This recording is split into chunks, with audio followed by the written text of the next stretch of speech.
Good afternoon, everyone. Welcome to the Graduate Diploma in Meteorology Information Session webinar. For those joining us for the first time, welcome. And for anyone who has joined us for our webinars before, welcome back. Today, we'll be giving you an in-depth look at the Graduate Diploma in Meteorology.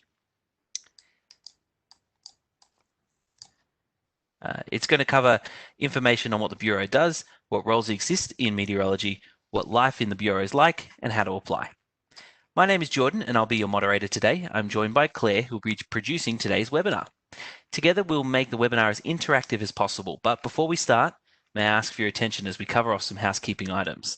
With the current situation as it is in Australia, this webinar will be conducted from our respective homes. Please bear this in mind as we may encounter some technical issues during the broadcast. Our broadcast will run for 60 minutes with plenty of time allocated for questions. This webinar is also being recorded and the video will be shared with you via email. For first-time attendees, please see some helpful tips on your screen now. Most importantly, please note the chat box where you can send through any questions or feedback for the presenters. Please use this and not the Q&A box to send us your questions during the session, and we will answer as many as possible during the allocated breaks. It's the speech bubble button on the taskbar on your screen. The icon will turn blue once it's on. If you want to test out the chat box now, feel free to tell us your name and where you're dialing in from, and we have received a few of those already. In response to feedback received from previous webinars, here is some information on how to participate in our polls. When a poll is in motion, you'll see a set of questions to the right of your webinar screen. Please select your answer, followed by the submit button below them. I'll now take a moment to thank all of you who sent in questions during your registration process. We have developed the content of this session in accordance with the common themes of those questions, so thank you for engaging with us. Finally, I'm delighted to introduce you to our presenters, Mick Pope and Grace Legg. Hey, Mick. Hey, Grace. Good afternoon, everyone. So, Dr. Mick, who you just heard there, is the manager of the Graduate Diploma of Meteorology.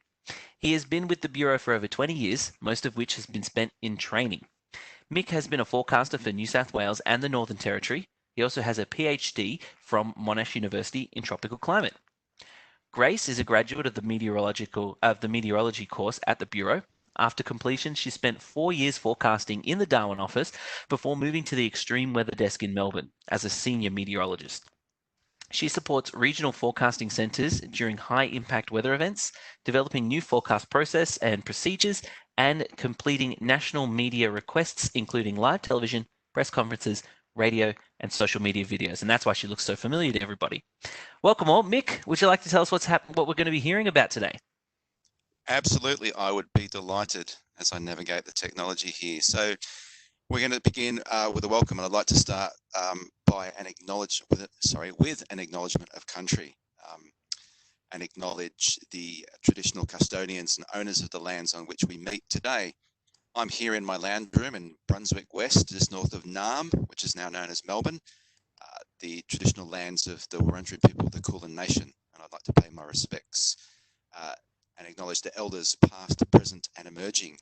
Likewise, I'd like to acknowledge the elders past, present and emerging of all the lands on which we are meeting today in the country we now call Australia, and would like to acknowledge any Aboriginal and Torres Strait Islander people currently present listening to this webinar, and a big shout out to Sharon Ware, who from Diversity team, who will be speaking to you a bit later on.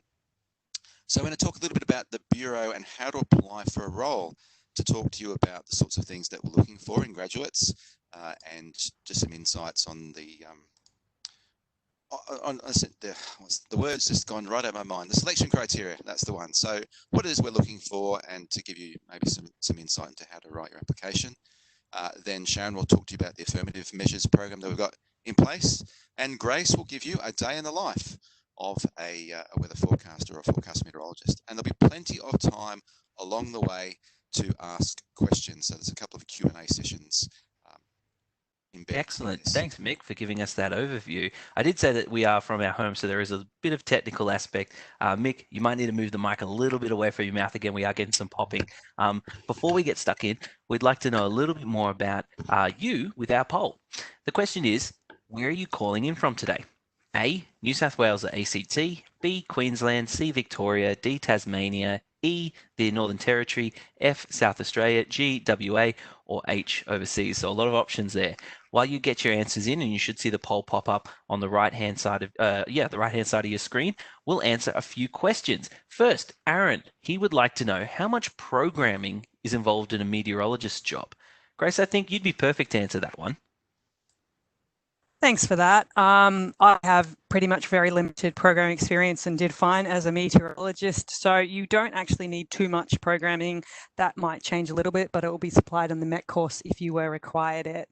That being said, it definitely is an advantage in some areas of forecasting, and those that do have that programming background often use it in things like our verification team and more in that sort of science background. But you don't need it as to get onto to be part of the MET course and to become a meteorologist, but it can be useful later down the track in your career. Okay. Mick, we've still got some time, so I thought I'd throw you another one. James and a couple of other people have actually asked this.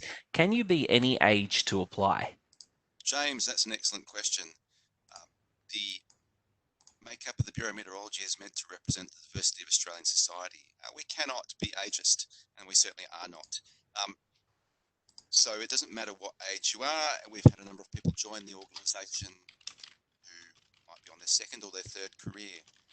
One of the things worth bearing in mind, however, is think about this, is that the job does require shift work, although there's now a diversity of roles in the organisation. So you have to ask yourself the question, are you the sort of person who enjoys that? And for some, that becomes more difficult with age. Others, they just power through. I worked with a fellow who retired at 65 and was still going strong on night shifts. But yeah, certainly it doesn't matter the age that you are.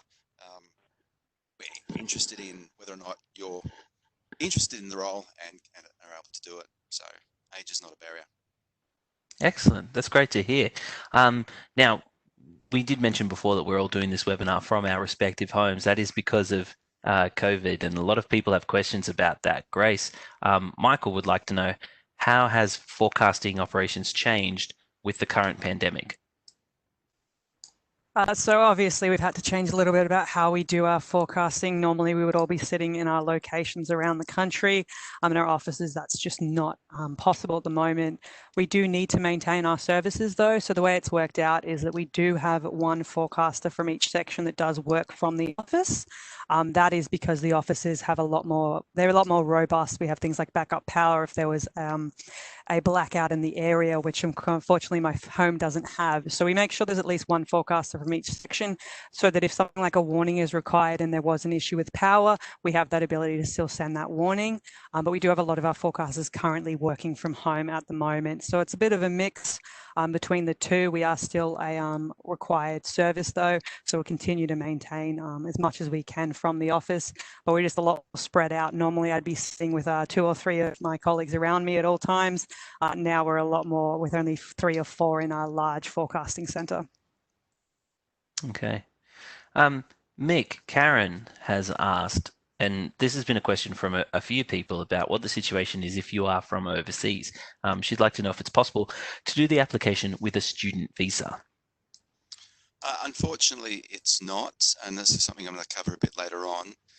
Because we're a part of the Australian Commonwealth Public Service, you're required either to have citizenship or to have permanent residency and be pursuing citizenship. So it's we're a bit different to the standard university course where you can have a student visa and come and attend, because attending the course is part of your employment for a Commonwealth public agency. You do need to have PR citizenship. Okay, thank you, Mick. Sorry to everybody with the quality of the microphone there. We are still having a few teething issues. Maybe, Mick, move it back closer to your mouth. I'm sorry for telling you to move it before, but we're having you phase in and out. And I'm sure some people are kind of listening in intently, and they should be listening intently to you because you have a lot of information to tell us. But before we get into that, we have the answers for our poll, and the majority of people are calling in from Victoria today. So welcome to everybody, and a few from overseas, a great spread from all across the country. So we really appreciate you taking part of that. Now, don't forget, later on, there is going to be so much more time for your questions, so start sending them in right now in the chat box. Mick, start us off, please. Okay, so welcome to my section of this. So I'm going to be talking about the program in general terms. I specifically manage the graduate diploma, which is a large chunk of your graduate meteorologist program, but we'll highlight the different stages in that process as we go along. So without further ado, as you heard earlier, I've been in the organisation over 20 years, but I did spend 3 years forecasting in the Sydney regional office. And while I was there, that was a mix of public weather forecasting, aviation forecasting. I spent a little bit of time in the severe weather section, which in New South Wales at the time was mostly fire weather forecasting and severe thunderstorms. And I spent a little bit of time at Williamtown Royal Australian Air Force Base, which is just north of Newcastle. But one experience that's left an indelible mark upon me was, at least at the time, if not continuing to be now, the largest weather-related insurance payout in Australian history, and that was the April 14 hailstorm. And so you can see on the left of your screen there a radar image, and a 30-second introduction to radar meteorology. Large wet targets provide a bigger return on an outgoing radar signal, and so the pink and mauve and purpley shades are large hailstones, which you can see on the right of the figure, up to about cricket ball size. In fact, if you look, you'll see that they're not just spherical, they're lumpy because they're conglomerates of multiple smaller hailstorms.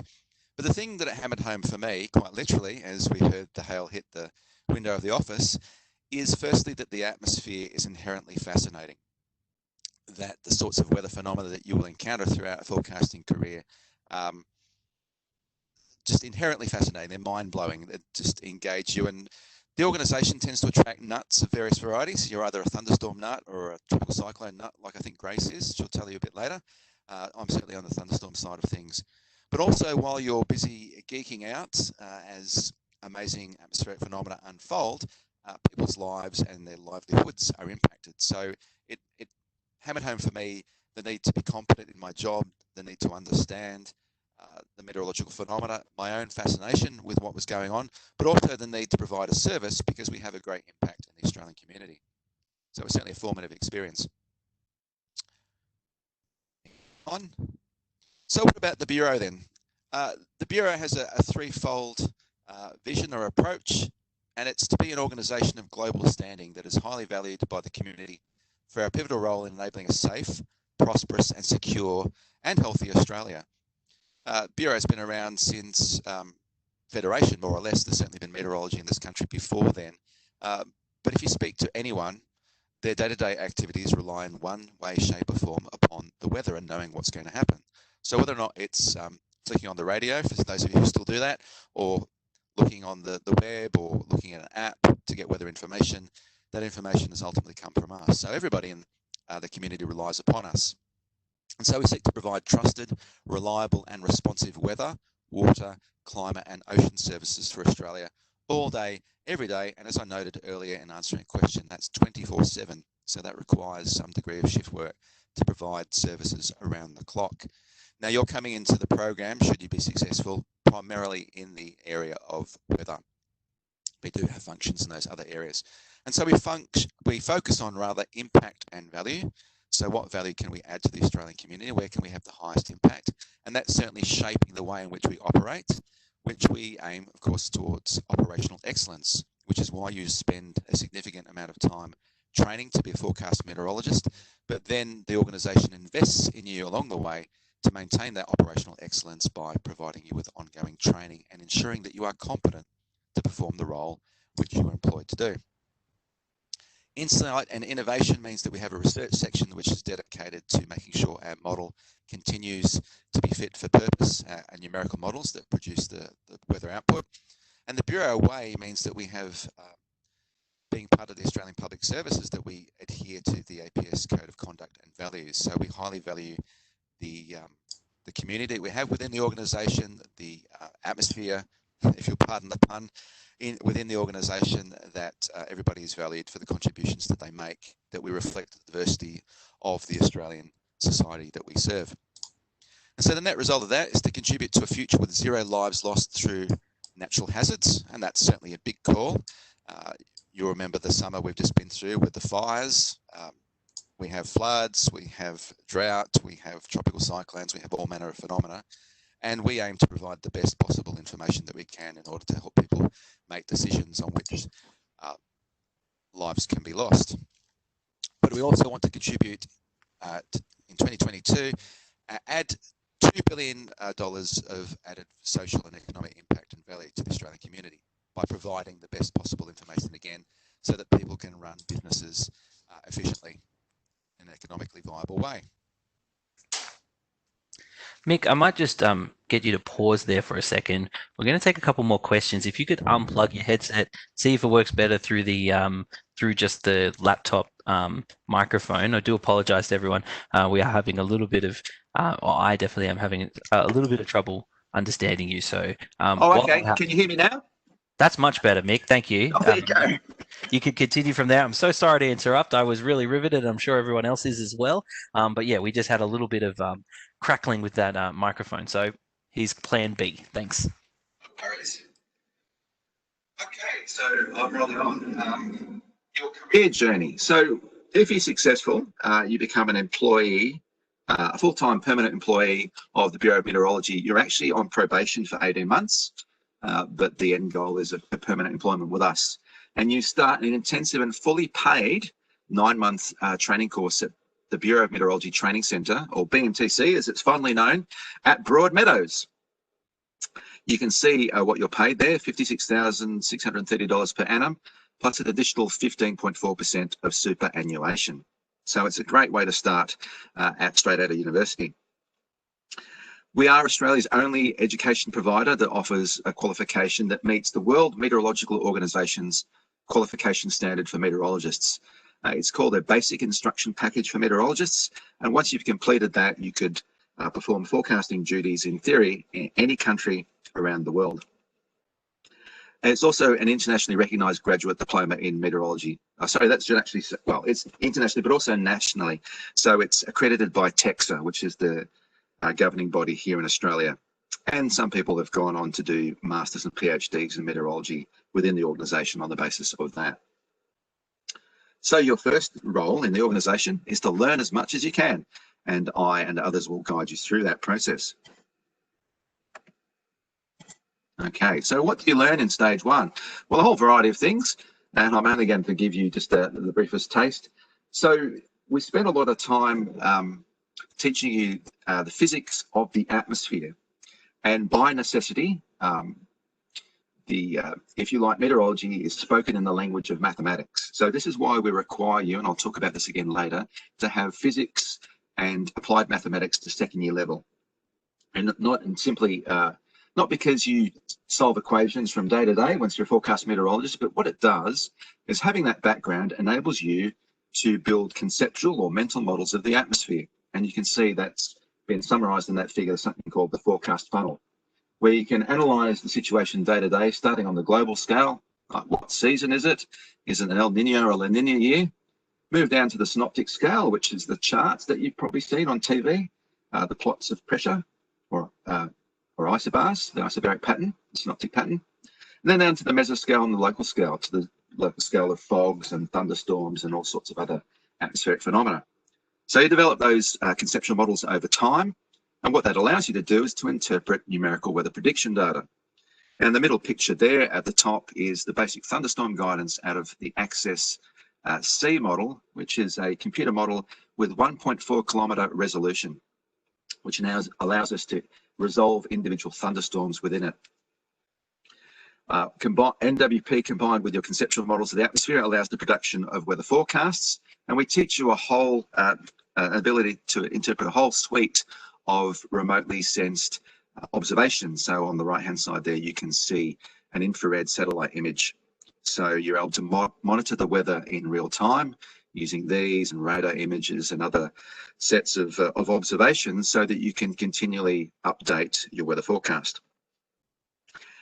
You'll also learn not only on the course initially, but ongoing throughout your career, communication skills. So we employ people who not only understand the science very well, but can communicate it to their peers, to the public, to various end users. It's incredibly important that you not only understand the weather, but you can have the world's greatest forecast, but if it can't be communicated clearly and concisely and in a tailored fashion to various customers, then it's not of much value to them. So that's the graduate diploma program, and as I say, that's 9 months of paid employment. That's stage one in your career journey, the graduate diploma at Broadmeadows, and that's from about February to October. Stage two is a job readiness training stage at Melbourne, Brisbane and Australian Defence Force sites. So that depends on where your career takes you off course, but it's designed to give you a taste of what the organisation does before you really dig down into specialisation, which is stage three, where you move into operational forecasting under close supervision. And then you'll have access to more on-the-job training and also rotation through other parts of the business. So whatever role you start in is not a role that you'll necessarily keep for the entire of your career. And I'm sure Grace will have a lot to say about being able to move throughout the organisation. When it comes to operations, we've on something of a significant internal reorganisation to improve even more our service to the community. So community services is the provision of marine and public weather to the public, and that's now split into three functions. So if you're successful and you take that path, you would start with national production, which is the production of the guidance and the forecast themselves, and that's focused mostly in Melbourne, but also in Brisbane. You can then, from a career there, move into environmental prediction, which is the severe high impact forecasting. So there's sections that get stood up when you have a major thunderstorm outbreak or a deep low, providing severe weather on the east coast of Australia, or a tropical cyclone and so on. And then there are also roles where you get right by the customer in decision support, where you develop an intimate relationship and understanding with their needs and tailored information. Of all those roles, it's just national production that I believe is 24/7. The others are stood up as needed.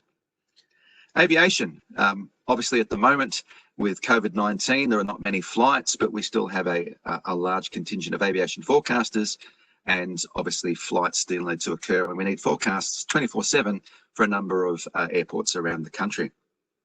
So aviation is a 24/7 service, and it has its own specialised fleet, if you'll pardon the pun, of forecasters. National security is our service to RAAF, or Air Force bases around the country, and our close relationship with the Royal Australian Navy at Headquarters Joint Operations Centre in Bungadore near Canberra. So if you're going to take that path, you will end up with a security clearance and develop a close understanding and relationship of the requirements of national security in this country. And then finally, energy and resources is a path that you would join a bit later on once you become more experienced in other parts of the organisation, and that's providing tailored forecast services for power stations and for offshore gas and oil mining, for example, and a whole suite of other clients and services. So there's a great diversity of the roles that you can be part of, and you're not tied to one for the entirety of your career. And if you're successful and you join the program on course, we organise presentations by all of these so that you get a taste of what's involved in the roles. Selection criteria. So these are the selection criteria that you will address in your application. And I'm going to start with number 5 first, not because it's necessarily the most important, but it is the first hurdle in a sense, is that you need a credit average or better with a degree in science or engineering with second-year physics and mathematics. Now, as I said earlier, these minimum requirements enable you to be able to pass the course and develop the understanding of the weather that you need. They're also specified by the World Meteorological Organization. So having an understanding of thermodynamics and optics and electromagnetic theory, and then the mathematics, being exposed to ordinary and partial differential equations. These things are the language of meteorology, and my role in a couple of weeks' time will be to sort through your academic transcripts and make sure that you tick off on those. Now, to all the other selection criteria. We are customer-centric. That is to say, you need to be able to exhibit that you can build trust and trusting relationships, that you can engage and connect with people and understand their needs.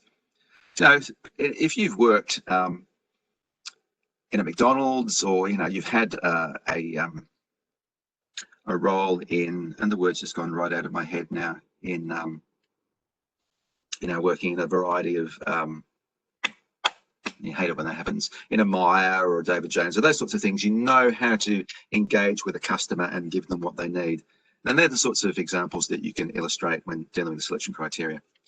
Collaboration, being able to engage in productive working relationships and work in a service-oriented team. So any sporting experience that you've had, any university teamwork, any service-oriented teamwork, as I talked about earlier, McDonald's, or those sorts of kind of jobs. Decision-making. Now, you have to make a lot of decisions yourself on the job, but you also need to be able to support other people's decision-making. So having listening skills where you can understand what people really are after and need, and be able to communicate back to them and reflect to them. And then finally, the Bureau way, as I've spoken about earlier, our purpose and our values. So we treat very seriously the APS Code of Conduct and Values in reflecting diversity, in treating all people as they deserve to be treated, in our employment, being merit-based and reflecting the diversity of the Australian community. So if you go and look at our social justice policy and can understand and explain those, and I should say too, just kind of the broad overarching way of doing that is a process known as STAR, situation, task, action, and result. So if you can talk about situations where you've exemplified these 4 selection criteria, the task that was hand, the things that you did and the result that you got out of those, then you will be able to nicely address these selection criteria. As noted earlier, people engaged in an APS employee with the Bureau of Meteorology should be Australian citizens. If you're a successful applicant who holds permanent residency or appropriate work entitlements as a New Zealand special category visa holder, then you'll be asked to provide relevant documents and be engaged on the proviso that you actively apply for citizenship. And timeline, well, applications close on 11:30 on the 23rd of July. Don't leave it to the last minute. But I do know that we'll get a big rush in the last week. From mid-July to late August, we'll be dealing with pre-recorded video interviews. So it's a little bit intimidating. You'll be speaking to a camera and getting nothing back, but that will allow us to gather important information about you and to further, I guess, winnow down the numbers for September, October, where we'll move to online interviews and some form of assessment centre to be determined. How do you apply? Well, there's the web link there on the page. You can also access that by going to the Bureau home and going down to the bottom right-hand corner to Careers home and log on with the system. You can go on now and begin an application and finish it at a later time as you get together the various bits of information that you need, which are, well, I'm glad you asked, status of your citizenship, some contact details, past employment details, and your education details. Now, you can provide us whatever it is that you like, but the key thing that I need is your undergraduate academic transcript. So I can assess that you have second-year maths and physics. If you're picking up as part of a graduate certificate or a graduate diploma, then that's fine too. Now, a common question we get is, are you more employable or if you have a master's or a PhD? Certainly not. All we're requiring is the 3-year degree or the 4-year degree if you've done engineering and so on. But please include all your educational transcripts. And if you're currently studying, thanks Blaze, obviously we will employ you on the basis that if you're in the last semester of your degree, that you're actually going to pass. And if you don't pass and then you can't begin on time in February, then you can't continue with employment. There's a diversity question, which is optional, but as I say, we are a diverse employer. That is to say, we want to reflect the full spectrum of the Australian community, and as a merit-based employer, there is no barrier. We embrace diversity rather than exclude people on the basis of it. Attach a resume and a CV and a statement addressing each of the selection criteria, as I've said earlier, and there's guidance and tips for that on the website as well. We need the names of 2 professional referees, and that's not a family friend. So if you have a university supervisor, someone who's knows you well from your academic career, then that's great. And then an employer as well is also good. So if you've had some part-time or full-time work, if you're making a career change, then that's that's what we need. So diversity, and that's also useful. If you have some form of disability and you would like to apply for the recruitability program, you are most welcome to do so to enable you to complete your application. If you have any questions at all about this process, the email address is shown there, graduatemets@bom.gov.au. And if there are any particular questions about the program or about academic requirements, then those questions will be sent directly to me. And there's a phone number there as well. And now I'm going to hand you over to Sharon Ware to talk about affirmative measures provisions. Hello, my name is Sharon Ware and I am the Aboriginal and Torres Strait Islander Liaison Officer at the Bureau. And I'm here today to talk to you about our affirmative measure positions. So these are positions which are open to Aboriginal and or Torres Strait Islander candidates. So as a part of the Bureau's commitment to improving Aboriginal and Torres Strait Islander employment outcomes, we have positions available within this campaign allocated to affirmative measures. Now, there's no difference in the outline or the structure or the end result of the graduate meteorology program when applying for an affirmative measure position. The only difference is that you need to submit additional documents to confirm your Indigenous Australian heritage when you apply. So this can be done in two ways. So the first way is a letter from an Indigenous organisation. So the purpose of this letter is to have an Aboriginal and or Torres Strait Islander organisation recognise the candidate as an Aboriginal and or Torres Strait Islander person. The second option is through statutory declarations. So if the candidate is unable to obtain a letter, they may provide the Bureau with two statutory declarations. So these include one, a personally signed statutory declaration from the candidate, and a statutory declaration completed by an Indigenous service provider, such as the Indigenous Support Unit at your university or an Indigenous medical service. So these documents must include statements confirming that the candidate is of Aboriginal and Torres Strait Islander descent, identifies as Aboriginal and Torres Strait Islander, and is recognised by his or her community as a person who is of Aboriginal and Torres Strait Islander. So we also have staff support processes in place, such as buddies and mentors who can give you sound advice and guidance in the workplace. We also have our fantastic IEN, which is the Bureau's Indigenous Employees Network. So we come together regularly to support each other in the workplace and to discuss various events and activities. I currently work in the Diversity, Inclusion and STEM team, and I provide staff also to our Aboriginal and Torres Strait Islander staff across the Bureau. Our team also has reference groups for our Reconciliation Action Plan, our multicultural, disability awareness, LGBTQI and gender.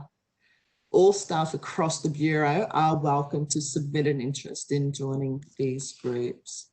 So thank you very much for your time, and if you require any further information, please contact diversity@bom.gov.au. And now I'll hand you back over to Jordan. Thanks so much, Sharon, and thank you to Mick for starting us off today. Great to know more about the program. Before Grace gives us an inside look at what a meteorologist is like, being a meteorologist is like, let's get to our second poll.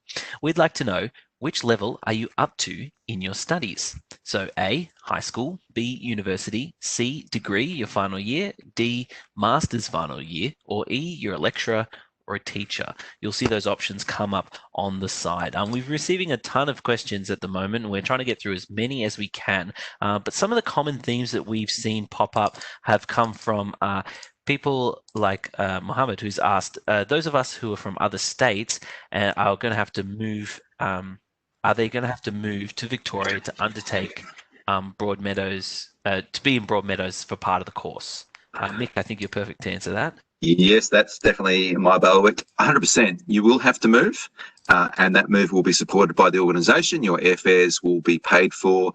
You will have, I think it's up to 3 weeks of temporary accommodation here in Melbourne, and in which time you'll have time to find a place to live. And then after the course is completed, you'll have a posting to, well, perhaps you'll stay in Melbourne, maybe you'll be posted to Brisbane. You certainly have input into where you go, or if you take up a national security role, other parts of the country. Okay. Abby would just like to clarify, was it that you said you needed a credit average, so 60% plus, is that correct? Yeah, I mean, the actual percentage varies, but yeah, that's in essence it. So I decode the various transcripts, and every university has a different way of doing things, but we convert your marks into a number, and if you've got credits across the board, then you'll meet the minimum requirement. Okay.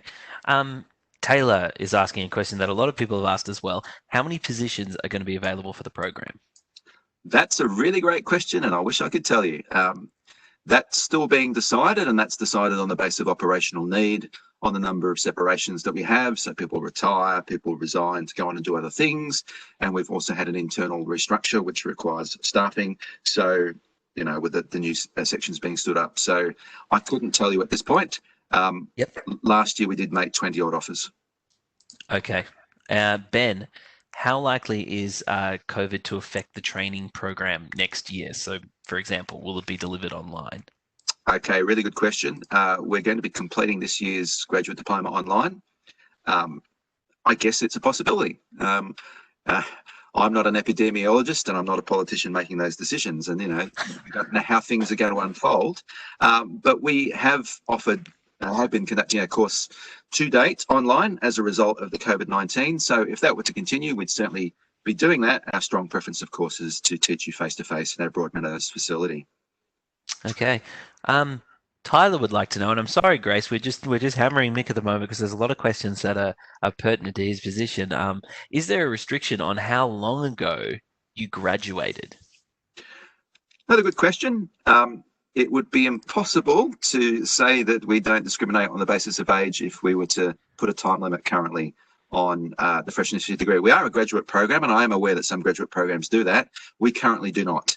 The fact that we take you from go to woe, as it were, and we do revise some of the undergraduate material that's a prerequisite, means that no. It may mean you have to work a wee bit harder, and certainly that support on course is available. Okay. Grace, we do have one for you. Aaron has asked, what's the most significant challenges faced being a meteorologist? Oh, love the question. Probably it's a lot of information you'll get, especially when you start your career. There's a lot of information you get given to you, and you've got to make a decision based on that. So it's understanding sort of what's the most important information in front of you and what's the most important thing to spend your time on. So you could always spend more time on every forecast. I could always get it better, but it's of no use to anyone if I send it out too late. So it's understanding what's the most important information at the time and deciding what's the most important thing to spend your time on more than anything when coming up with a decision. Okay. Mick, we've got a question here. Mohammed has asked, when does the actual course start? Like, what's the date around that? Okay, it's going to be likely, that hasn't been set in stone, but it's typically the first week of February or into the last part of January. Zoe has asked, is a university supervisor more highly regarded as a referee than referees from our employer? I would say that we get the best possible information if you've got one of each. They see different aspects of you. If you go back to the selection criteria, you will see that one relates to your academics and the rest relate to very broad kind of employment skills. And so, yeah, if you've got one of each, I'd go with one of each, 100%. Okay. Great work there, guys. Just firing off those questions. I'm sure a lot of people have really appreciated those answers. Our poll has concluded, though, and at the moment, most people are finishing their final year of their degree. That's the most the most popular answer for our poll. We still have time for some more questions a little bit later on. Our final Q&A session is up in just a bit, so we'll get to more of your questions then. Right now, though, Grace is going to tell us about the day-to-day activities you'd complete as a meteorologist. Thanks for that. So I'm going to talk a little bit about my career, things that I have done in my career, a couple of highlights, and also what it is like being a forecaster in a day-to-day sort of sense. So Mick's going to nicely control the slides for me. So on to the next one. I did the course back in 2013, and that is a picture of me. I was quite proud of this. That was the first chart that I ever drew. We still do hand-drawn charts in all of our offices. It's really important for analysis to understand what's actually happening with the weather at the time and ground truthing our modeled data. So that is one thing you will learn to do. And on the other side of it, I've got the various books that I completed on course and have carried around with me since then. For some reason, I never got rid of any of my books and have kept all the notes going. But yeah, so I did the course back in 2013, graduated at the end of it. And from there, I was sent to the Darwin Regional Forecasting Centre. So depending on the options at the end of the year, you can submit your preferences when you do get sent. And I put Darwin as my #1 preference of where I wanted to go, of course, and ended up going there. So if you just head to the next slide, Mick. This is a lovely image that one of my colleagues took outside the Darwin office, actually, of a lovely storm front coming through. So back when I started in the Darwin Regional Forecasting Centre, we did multiple things. So we had aviation, public weather forecasting. We also did fire weather forecasting and severe weather. It's changed a little bit since then. Aviation is now only in Melbourne and Brisbane. It's in 2 centres to just sort of consolidate the knowledge in one place. But we still do the sort of public weather, fire weather forecasting, severe weather. That might change a little bit. The regions are going to be really focused on what's most important for their clients. So it'll be a lot of roles embedded within other emergency services organisations and sort of getting that high-end detail in. But while there, I learned a lot. Probably my career highlight for that area was doing tropical cyclone forecasting. That is my favorite weather type. You will find that most forecasters do have a favorite weather type, as we're all weather nerds at heart.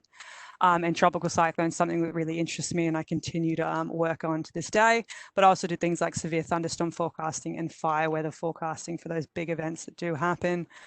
Through there. So I did my sort of tropical meteorology there. It was a 24/7 office at the time due to the fact that you are sending out warnings and the aviation service is 24/7. So you did do shift work when I got there. When you start, you get what's called dueling, which is you get paired with another forecaster, sort of learn the trade from them. Eventually you go through your assessment and go what's called solo.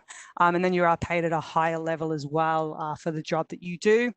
And then you solo on the roster for as sort of long as needed. Just on to the next slide. So I spent about 4 years in the Darwin office and in end of 2017 joined something called the Extreme Weather Desk, which is in the Melbourne office. It's part of the National Forecasting Centre. The thing that we really is important for the Extreme Weather Desk, there's sort of 3 things we do. We develop new forecast processes and procedures. So we're often the place that will sort of test new products that we might want to include before being sent to the regions. We do national media or anything else during a large event. Anything that's on more than one state generally comes to us to do. And we also do surge support during high impact events. So because the most of the job that we do can just be dropped, it's all in that sort of research phase, we're used to send out to other regions or sections that may need an extra sort of hand or two during those really large events. So that's normally things like tropical cyclones.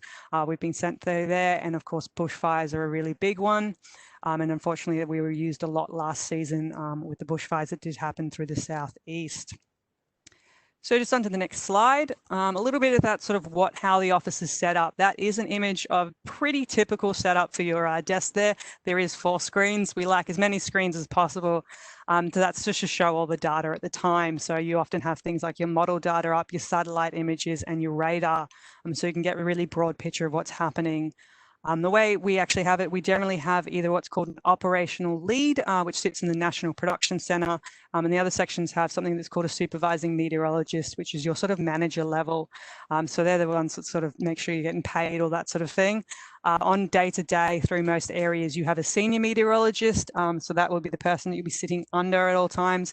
They're in charge of all products that go out. They don't send all the products, but they're still overseeing everything. And then there's the meteorologist level, which is what you come in once you've finished your training, and that's sort of the level that does all the forecasts, if you will. So you'll always have someone above you that's there to make sure and just double check anything. If you need any help, they're always there to help.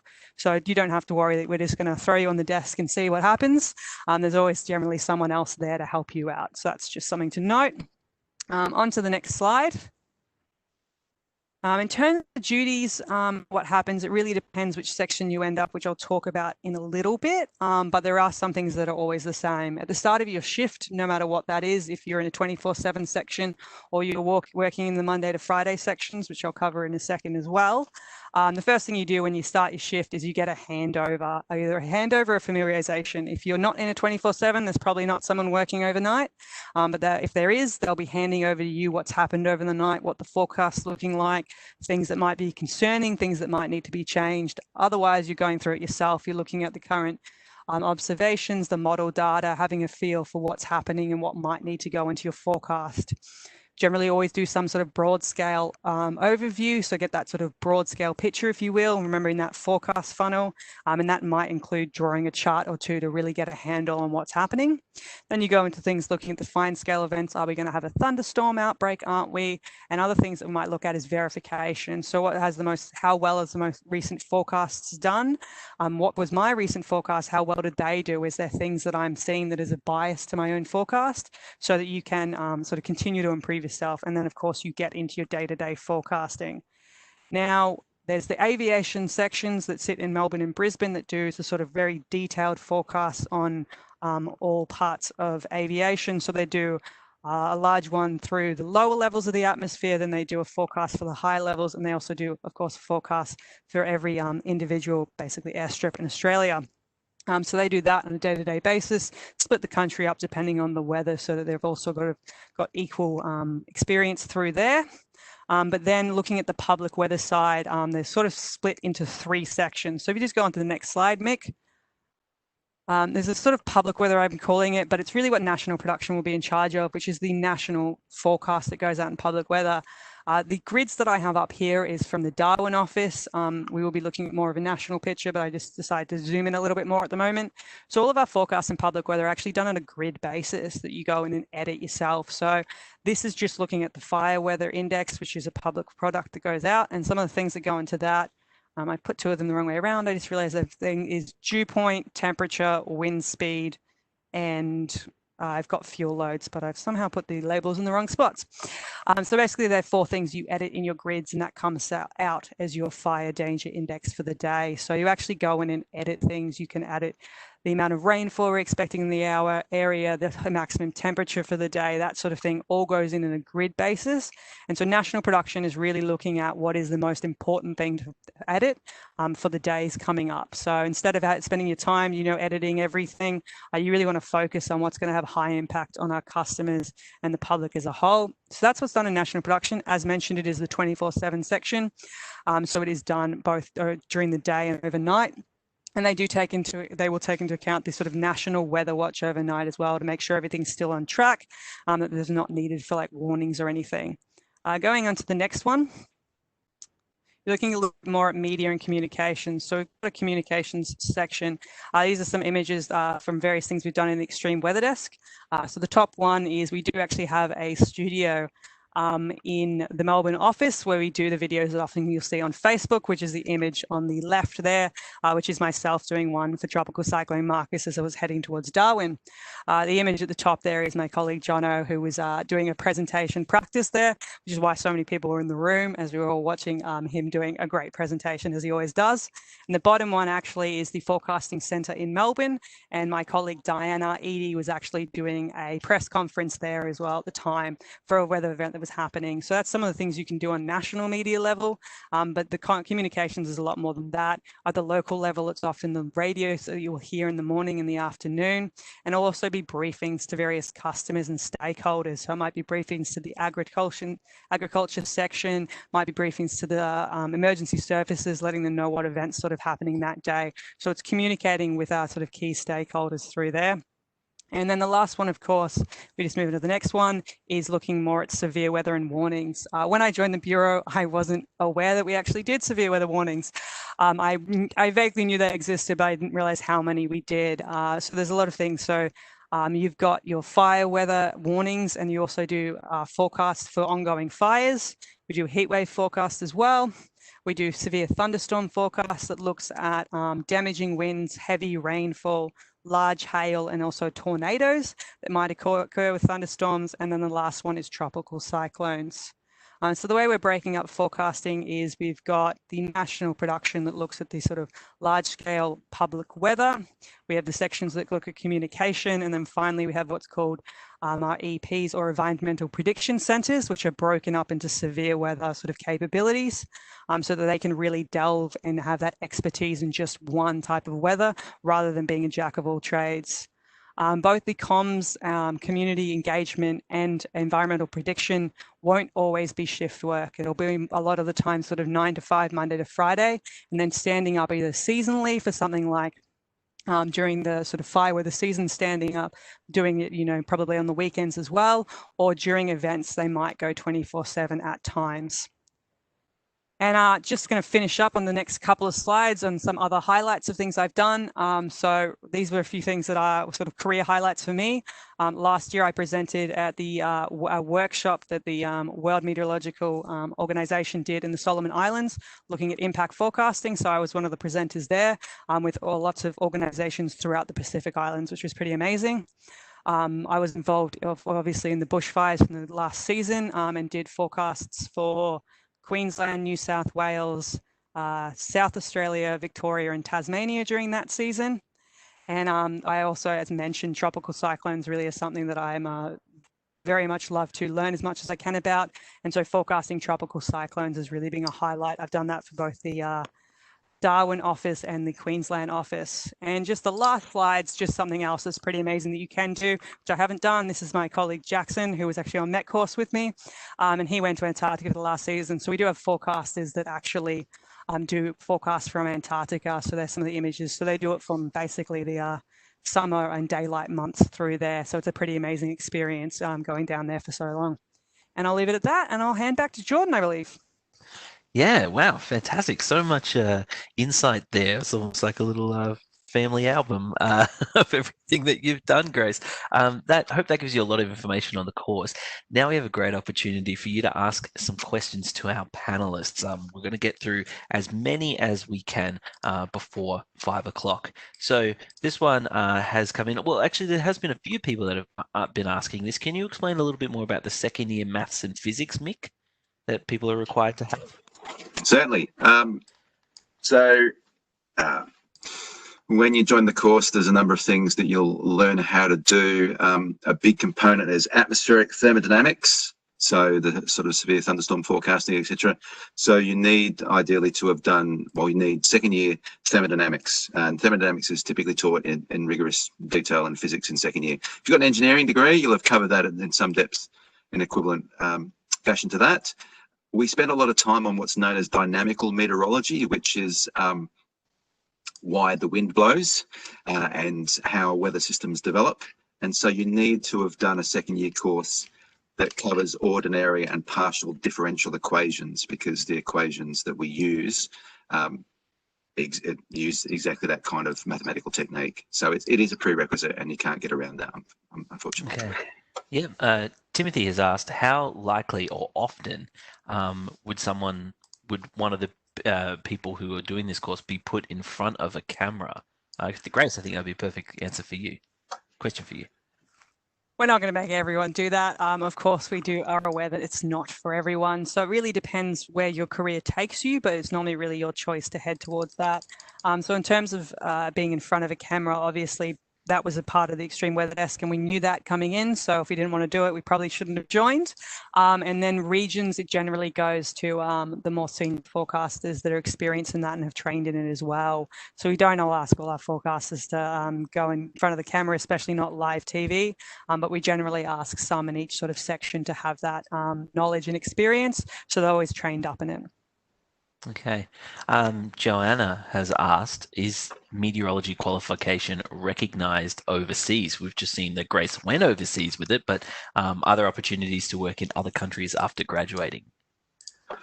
Okay, that's probably one for me. As noted earlier, the basic instruction package for meteorologists, which is the first 3 units of your graduate diploma, it will be globally recognised. And so you could, in theory, go and work overseas.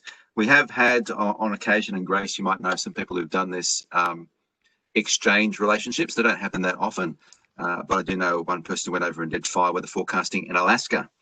And depending upon the severity of our fire weather season, we do get fire weather forecasters coming in from the United States. So those opportunities do exist and from time to time. But yeah, you're certainly qualified to go anywhere and forecast the weather. Okay. Dorian has asked, what are the key personality traits you ask of your employees? That's a brilliant question. We're looking for people who are resilient. I think that would probably be one of the number ones in my mind, because from time to time, and Grace will probably back me up on this, forecasting the weather is a high pressure role. You certainly have can end up with a lot of responsibility. You can see the unfolding of what you do affecting people out there in the community. And sometimes you don't always get it right, and you have to move along and learn from the experience. So being resilient and dealing with stress is certainly one of the key personality traits. Doesn't matter if you're an introvert or an extrovert, but you do have to be able to work in a team and communicate with others. So you can't be so introverted that you can't communicate, and you can't be so extroverted that you over communicate. But yeah, resilience would be number one. What do you reckon, Grace? Yeah, I definitely agree with that. You're not always going to be right. And if you're a person that wants to always be right, this probably isn't quite the right thing for you. It's just nature of chaos theory that we're not always going to know what's going to happen in the future. So yeah, resilience is really important. And that ability to sort of take that information and make a decision in a timely manner is really important as well. Okay. This one, I think Grace would be best to answer. Nicola has asked, how much input does a graduate have into their field within the BOM? Yeah, that is a good question. So once you get trained off Met Course, you will be basically given a list of places that we are requiring forecasters to go, and you sort of start your career there. You put in your preferences for which sort of centres you might be sent to. But after that, once you're in the centre and you're sort of getting trained up, any job opportunities that come through, you have just, you can apply for, of course. So we have had meteorologists move very quickly from the centre that they were sent to other parts of the Bureau or other careers in meteorology throughout the Bureau as well. So there's quite a diverse sort of area you can end up in. So once you've actually gone off the course and been sent to your sort of initial forecasting centre, after that, your career is really up to you and what you want to do with it. Okay. Oscar would like to know, how does entering the meteorological / climate science field as a graduate compare to entering it after getting a PhD? Yeah, good question. Look, with a PhD, you can apply directly for jobs if ever they come up in our research section. But in terms of going through the forecaster ranks, I don't know that makes any difference, really. I've known people, one fellow comes to mind at a PhD in pure mathematics, and he's made a brilliant supervising meteorologist, a shift supervisor. So you certainly develop skills that you don't get necessarily from a straight undergraduate degree, but in terms of determining your career path, you can end up being a brilliant career meteorologist with a 3-year degree or with a postgraduate degree. But, you know, unless you've got a PhD in meteorology or climate, and you know, you can, if you have that, you can apply to the specific research roles that come up from time to time. But we're really just looking for people who are interested in a career in operational meteorology, and Okay. so all you need is a 3-year degree. Ben has asked, if our application is unsuccessful, will we be able to receive individual feedback on what to improve on? Yeah, most certainly. You'd email was it graduate jobs? I can't remember what the email address is, but you'd email that after the campaign's finished. So if you didn't make it through the first round, for example, unfortunately, your feedback will be delayed until we've written up the entire process and made job offers to other people. But certainly you can ask for feedback on how you can improve meeting the selection criteria, or maybe where you fall down academically, or how you performed at various stages. Okay. And I think maybe because we are going to be running a little bit over time, we do appreciate everybody still staying on and hearing from these two great meteorologists that we have here at the Bureau. Philip would like to ask, what are the different operational sites like, and what are the shift hours like? I think we did cover a little bit of the shift hours, but not a lot about the operational sites. I can take that one. I've worked at a few of them. Each place you end up always has its own little quirks and things, but every team I've worked with has been absolutely amazing in the Bureau, and always very welcoming to newcomers, as they like to have new forecasters in their ranks. Our biggest areas, though, our biggest sort of parts of organisation is Melbourne, where our head office is. So that always has a lot more people around, a lot more people in other sections as well. And then Brisbane's our other main hub for forecasting. So it has all other services in it as well. So we do have of course, we have one in every state and territory capital through there. So they're all there. They've got their own quirks, but they're all great places to work through. I worked in the Darwin, South Australian, Brisbane, Melbourne office, even Tasmania for a few days. So I'm just missing New South Wales, which Mick has got, and WA. So between us, we've worked through all of them, and I've got to say they've always been great places to work. Excellent. Okay. Well, a lot of information to take in there, but if you did miss the start, Mick, would you like to summarize what we spoke about today and where to find more information? Okay, so today we have talked about how to. I accidentally muted myself again. Get the right slide. Okay, here's the summary slide.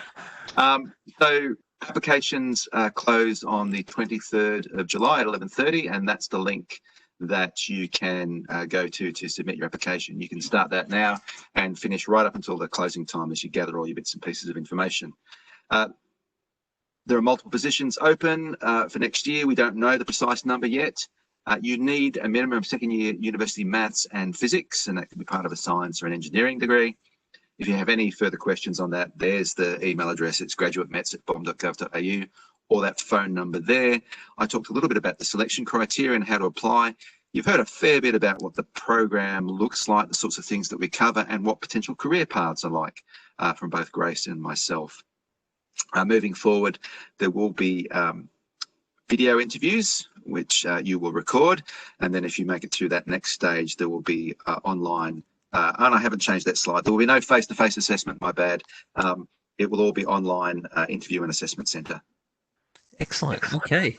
Well, our next BOM webinar will focus on our next season. Even though it may be cold where you are right now, it's time to start planning. The Spring 2020 Climate and Water Update will be on the 3rd of September. The change of season webinars are our most popular, and we put a lot of effort into them so you can make the right decisions for the months ahead. If you'd like to join us, then please click the registration link that is in the chat now so you can come along. And just a quick reminder that the Bureau has updated its app to provide a more detailed look at weather wherever you are. There is no better place for aspiring meteorologists to get the most up-to-date info than the official app, so grab it now in the App Store or Google Play Store. Well, that brings us to the end of today's webinar. For the questions we didn't get to, please email graduatemets@bom.gov.au. A big thank to Mick, Sharon, and Grace for your time in developing the content and sharing your knowledge with us. And to you, thank you for tuning in and joining us today. I know we didn't get to every single bit of information that we wanted to, or every question that we wanted to, but you still have a chance to email and ask those. We do hope you enjoyed the session, and if you'd like to continue the conversation, please use #BOMWebinars in your LinkedIn post. As mentioned earlier, this session has been recorded, and we will have the video ready for you for your on-demand viewing pleasure in the next couple of days. So watch this space. And finally, but most importantly, we want your feedback. It's our aim to bring you the highest quality webinars, but we can't do that unless you share your experiences with us. Once we close this webinar, a short survey will pop up on your screen, and we'd be very grateful if you could complete that anonymously for us. It doesn't take more than a minute. Once again, thank you for your time, and we look forward to seeing you again soon. Goodbye.